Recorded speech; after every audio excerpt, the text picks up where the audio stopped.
Hello, and welcome to a Bible study of the book of Genesis. This is the first video.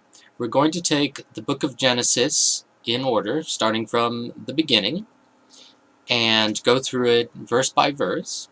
We'll start with the first 5 verses in this video, and I'll read the passage, and then I'll take it verse by verse, phrase by phrase, and give my thoughts on it.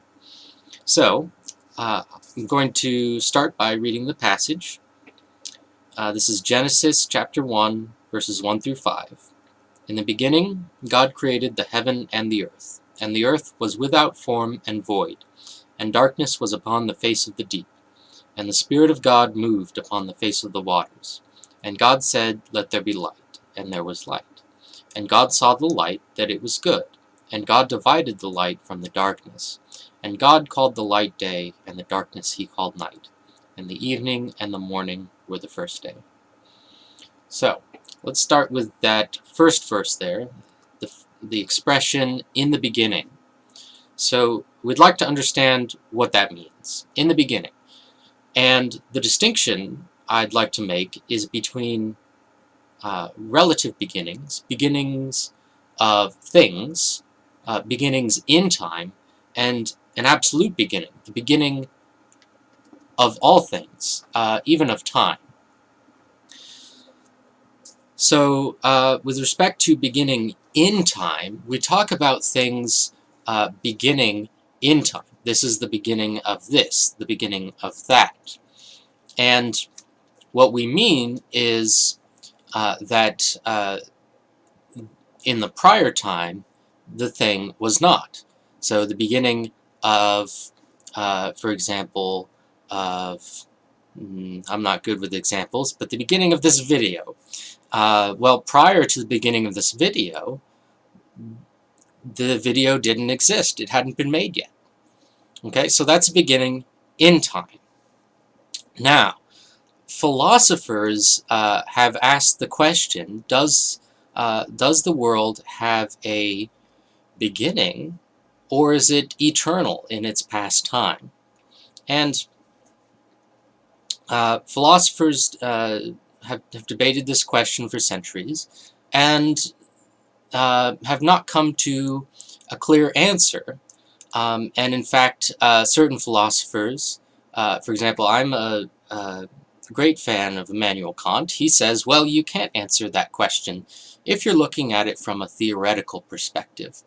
The issue that he raises is that, well, you know, if the world had a beginning in time, then it didn't exist in the prior time.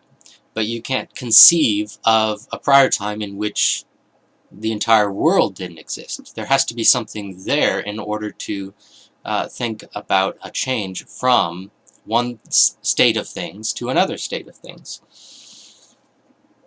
And then, you know, it seems like we have the same problem. If it goes back on forever, then we would never have gotten to the present moment.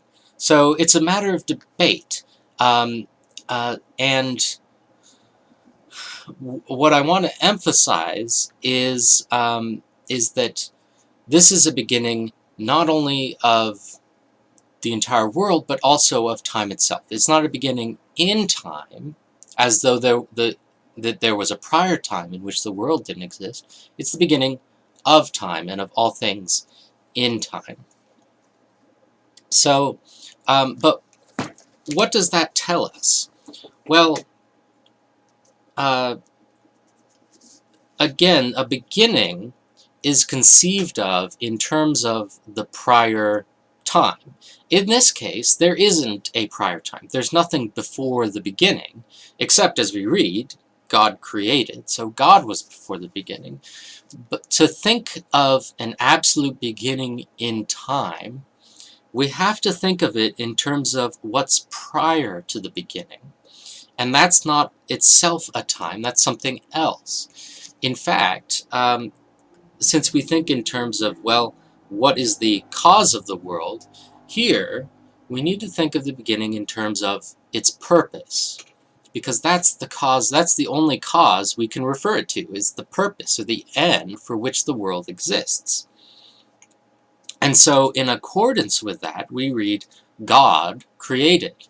So and in the Hebrew, the word created is first. So it would be in the beginning created with as the verb, and then God as the subject, and then the heaven and the earth. So the world was created from nothing, from a state of nothing, that is no world, not even time, by God for a purpose. Well, what is that purpose? Well, the only material available to us is God. Here, in the beginning, God created. And what do we know about God? Well, He created. That is in the singular. God is a single being. He is one. And then created God, which in the Hebrew is Elohim, and that's plural. So it would literally read created gods. But in English, we don't have a way in the past tense of indicating singularity. We would say God created, gods created. There's no distinction there. So I believe that's why the King James translators, and really all translators, have simply written God in the singular. But if we were to put it in English, we would have to use, for example, the present tense. So, for example, we would say, well, gods create, or God creates. Now, that last one, God creates, is the singular form. So, if we wanted to keep the singular form of creates, and then turn the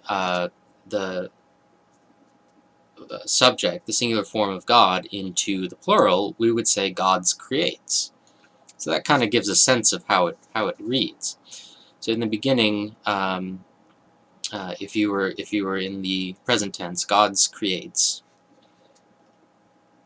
or creates gods.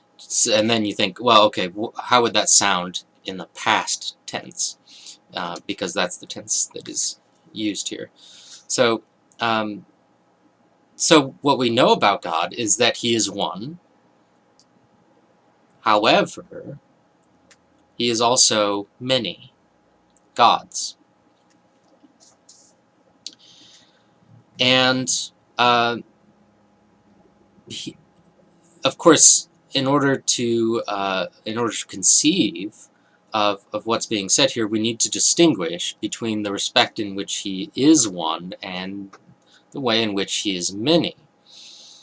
Well, created is the predicate. That's what's being attributed to Elohim, gods, whereas God is in the role of the subject, what's receiving the predicate. God created. So I understand this to mean that there are a plurality of subjects in God, that which is God, that which is divine, whereas there's only one predicate, the divine, that is predicated or attributed to each of the many subjects.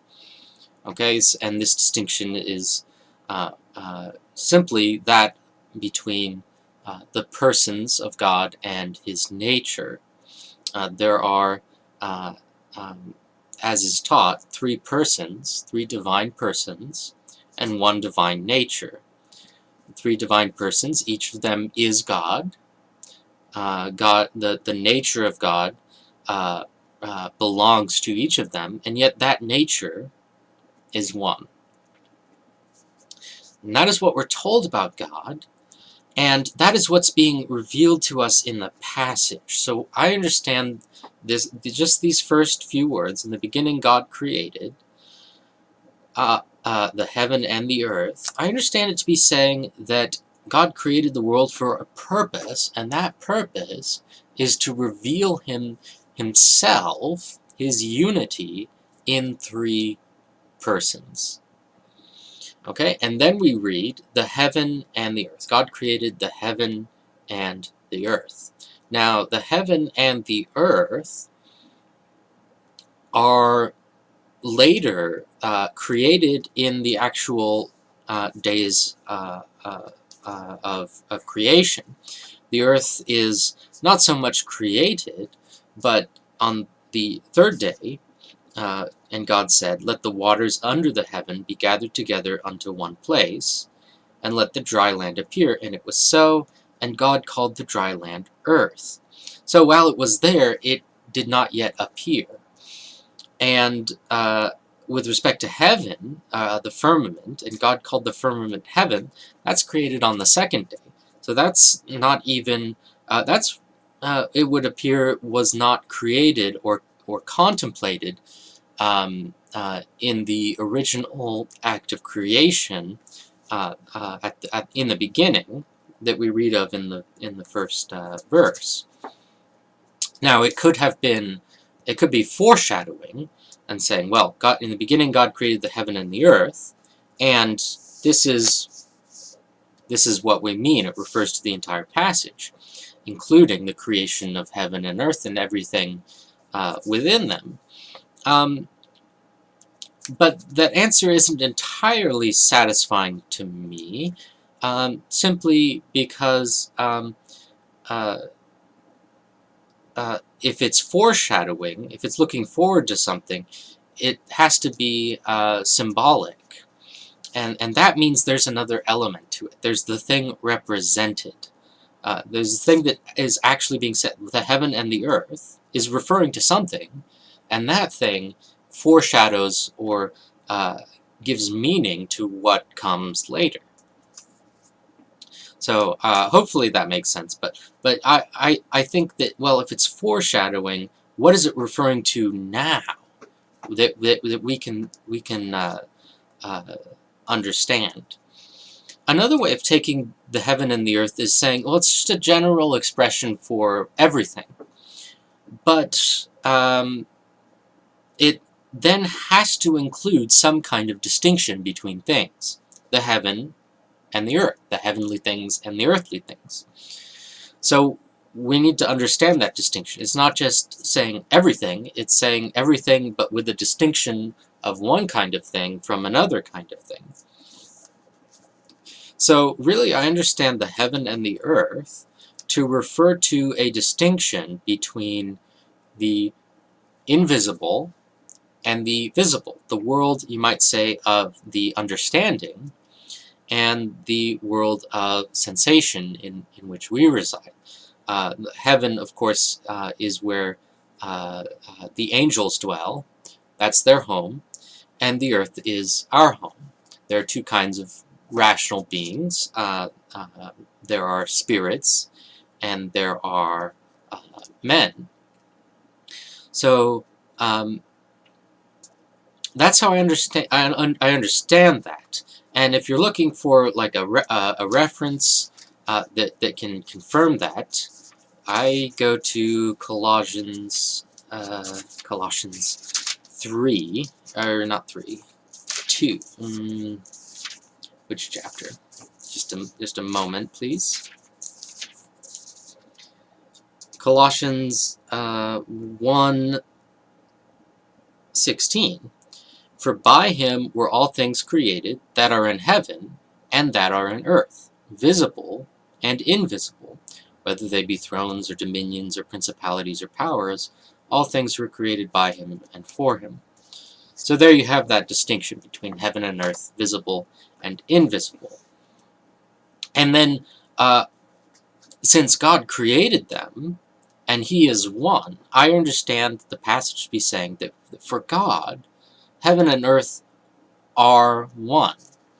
Not without distinction. They are distinct, but for his understanding, which is so much greater than ours, they are identical. He identifies them with distinction. He distinguishes them, but even when he distinguishes them, they're identical. They're the same. And we'll talk more about that later. Another aspect that I see here is the idea of symbolism. If there's a distinction between heaven and earth. How are they related? Well, heaven is the spiritual, the earth is the physical. Um, so the earth, I understand, is symbolic of the heavenly, things. Um, and we'll expand on that as we proceed through the chapter. So let's move on to the second verse. And the earth was without form and void, and darkness was upon the face of the deep, and the Spirit of God moved upon the face of the waters. Now, I've always found the words without form and void to be tricky. Not I guess I wasn't quite sure what they meant. They sounded kind of well, I don't want to say it, but vague and obscure. I didn't know what they were actually referring to, if they were referring to anything. But I think if you take it with respect and you look at the subsequent work of creation, you can understand, well, without form, to mean that although the earth had, in a scientific sense, you might say, a form, it had a shape, it was covered in waters, as we read, and darkness was upon the face of the deep. So there's water covering the earth, and then later, on the third day, let the waters under the heaven be gathered together unto one place, and let the dry land appear. And then it's also void, and void. Well, we read also on the third day, and the earth brought forth grass and herb yielding seed after his kind, and the tree yielding fruit, whose seed was in itself after his kind. So it was covered in water, and it was, some translations say, barren. There was nothing on it. There was nothing growing from it.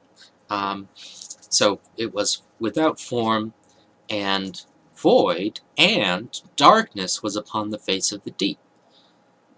So it was submerged in water, it was empty, and covered in darkness. That's the description of the earth as it was originally created. So what does that tell us? Well,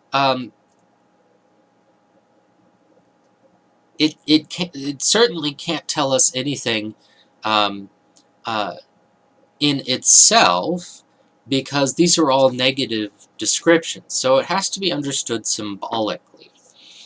And the only sense, or the first sense in which I think it should be taken, is that earthly things, the earth, does not have by itself, because again, we're talking about God's purpose in creation. What is God? Why did God create the world?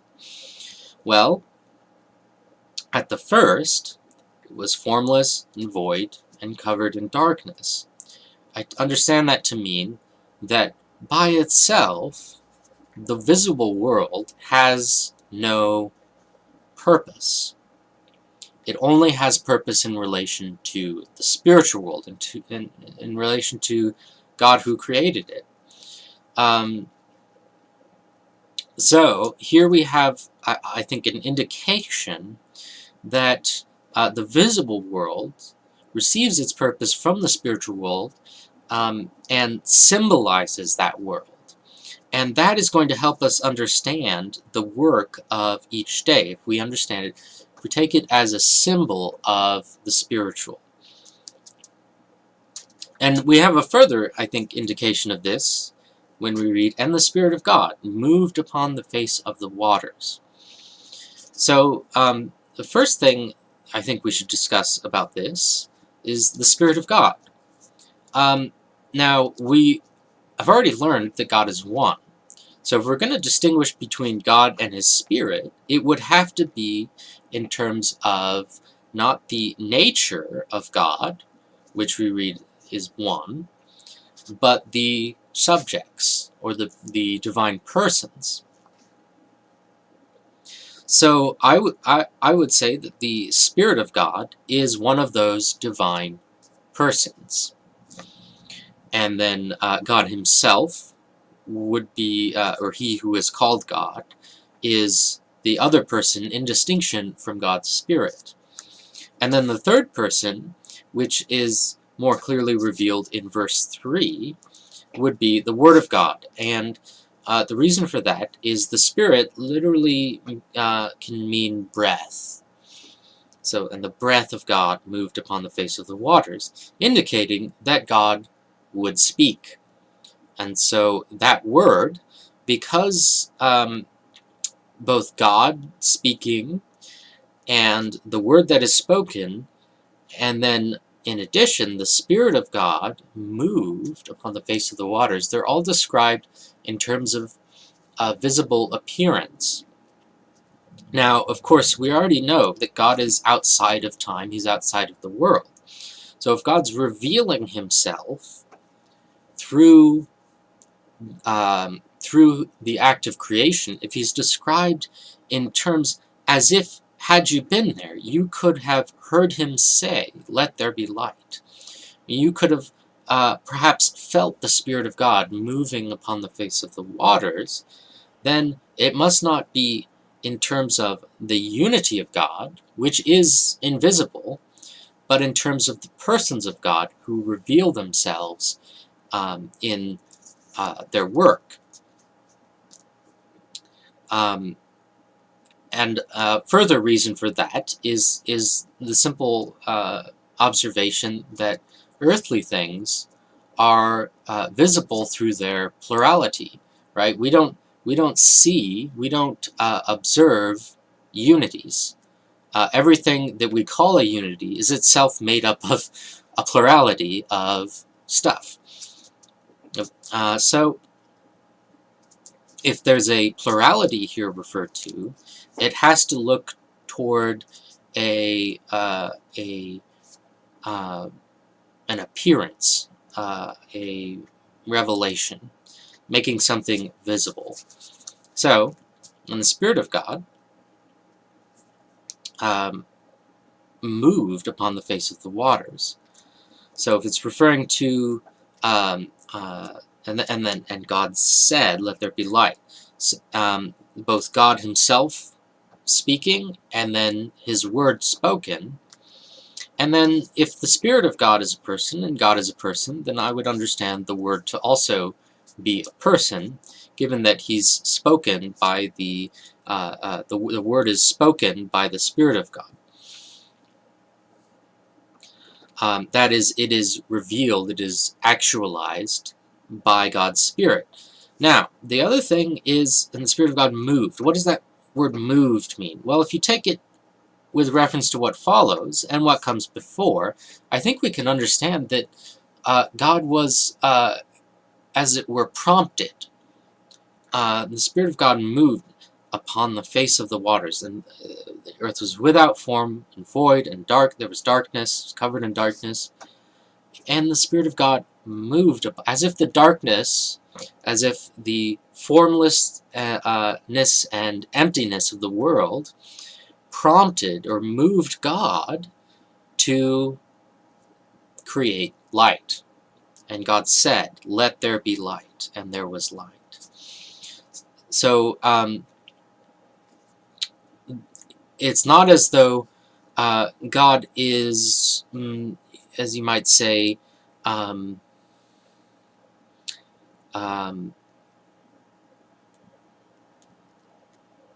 it's almost as if he's responding to what he already did. But I think what we're getting at here is that there's a kind of internal logic here. Darkness, when God sees darkness, he's prompted to create out of that darkness light. Out of darkness, God brings light. That's his work. And that's how he reveals himself as three persons. God, the Word, and the Spirit of God. So, now there's more I could say about that in terms of the redemption that we receive through Jesus Christ. And it's revealed, but not clearly revealed, I would say, in the passage. But I think I will try to stick to what's actually said in the passage, and then if an occasion arises to discuss in more detail the atoning work of Christ, then we can talk about it then. So, and God said, "Let there be light," and there was light. Now, a big question that I think should be on our minds is, what is God? We already saw that he is a being who has purposes and clearly is very powerful, and that for him, heaven and earth are identical in distinction. But here we get the first kind of mark or perhaps quality that tells us what God is. And God said, "Let there be light," and there was light. So if we understand light as a symbol of something spiritual, well, first of all, light is that through which things become apparent. So I think it tells us that that earthly things become apparent or visible, or that is, their purpose is understood through spiritual things. And another thing I think we learn is that since this is the work of the first day, and since all things are understood through unity, through measure, that light is a symbol of the unity of the moral law, that through which things receive purpose. And that is what we call righteousness. So light is a symbol of righteousness. So the first thing we learn about God is that he is righteous. All right, and there was light. That is, God said, "Let there be light," and there was light. And merely by his will it came to pass. And we can talk more about that once we learn the other qualities of the divine nature. All right. And God saw the light, that it was good. So here again, saw the light, as if it were visible to him, but not just as a spiritual or a omniscient being, but as if he were a being of sense. Because again, for him they are the same, and he does humble himself to behold the things that are in heaven and earth. When his son takes on human nature, he does see light. He sees and that it is good, but he experiences it as a being of sense in the person of his son. So, and God saw the light, that it was good. Here, the goodness is connected with the sight. While we might be tempted to think that goodness is taken in like it has a good purpose, and which is certainly true, I think we need to understand the goodness as directly connected with the seeing of the light. The light is good, but God saw the light, that it was good. In other words, there's a feeling of goodness. There's an experience of the light, that it was good, more directly tied to the sensation, which I'm going to call an aesthetic sensation, because it refers more precisely to what I'm getting at. It refers not so much to the good in itself, but the beautiful. It's beautiful, and through its beauty it symbolizes something spiritual. And God divided the light from the darkness. Now here it's interesting, God divided the light from the darkness. Now, of course, they are distinct, and most especially, they are distinct for us. we distinguish between light and darkness. Now, there's a great verse in the Psalms that says, I'll read it, Psalm 139, verse 11. If I say, surely the darkness shall cover me, even the night shall be light about me. Yea, the darkness hideth not from thee, but the night shineth as the day. The darkness and the light are both alike to thee. So there you see what I was saying earlier, is that for God, heaven and earth, and light and darkness, are the same, even when he distinguishes them. They're identical in distinction. So it's kind of a hard phrase to grasp, but I think you see in the verse from the Psalm what I was talking about. But here God divides the light from the darkness, because for us they are different. From an earthly perspective, yes, they're different. They're not the same. And so God divided them. But he divided the light from the darkness. So he didn't divide the darkness from the light, but the light from the darkness. So there's an order here of darkness, light, which you see, of course, in the creation of light, and there was darkness, and then God said, "Let there be light," and there was light. So it goes from darkness to light. And here, God divided the light from the darkness. So what does that tell us? Well, I think again, it comes back to well, first of all, that the light is superior to the darkness. Um, God is dividing or separating the light from the darkness, as if using light to determine the boundary between the two. But also, I think it comes back to the idea that God brings light out of darkness.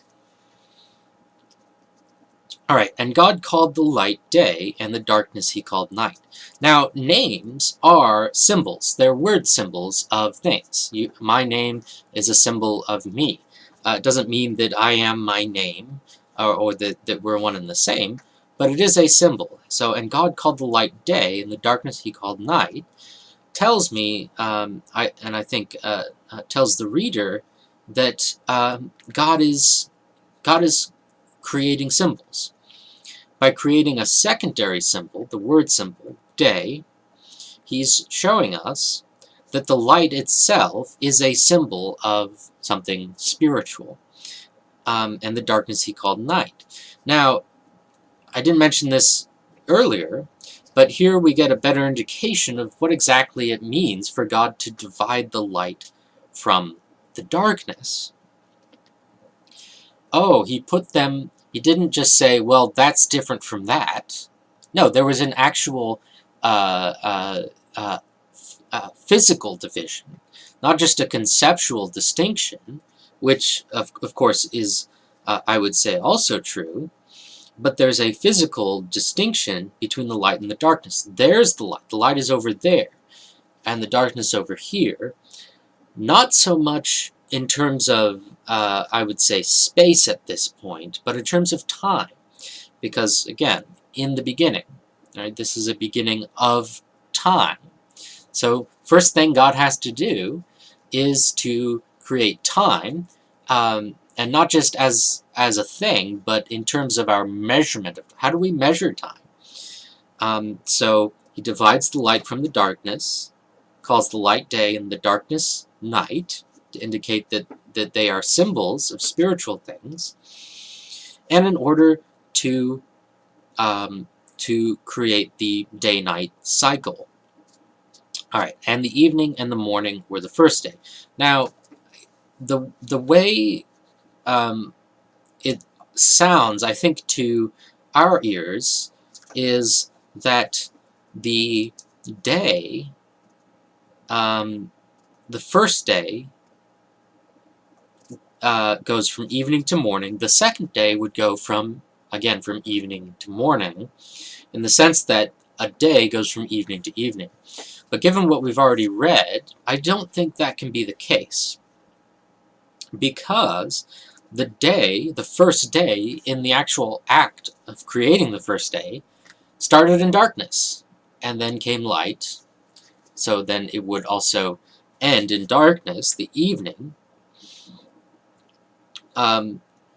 so that, as it were, the original act of creating light is the first morning. So the day starts in the morning, and the evening, and then and the morning, where the first day, would then indicate the end of the first day, and at the same time the beginning of the second day. And I think that's more in line with the Hebrew way of designating times. If you look at the resurrection of Christ, of course we read that that Jesus would be under the power of death for 3 days. Now, he was crucified on Friday. He was buried, and then remained under the power of death the whole of Saturday. But in John 20, we read, "The first day of the week cometh Mary Magdalene early, when it was yet dark, unto the sepulchre, and seeth the stone taken away from the sepulchre." So while it was yet dark, Jesus had already been raised from the dead. Well, he couldn't have been raised on Saturday because that's only 2 days. So he must have been raised either on the beginning of the third day or sometime before, strictly speaking, the morning. So from this, I would conclude that the day started while it was yet dark, right? So it started from darkness into and then into light. All right, so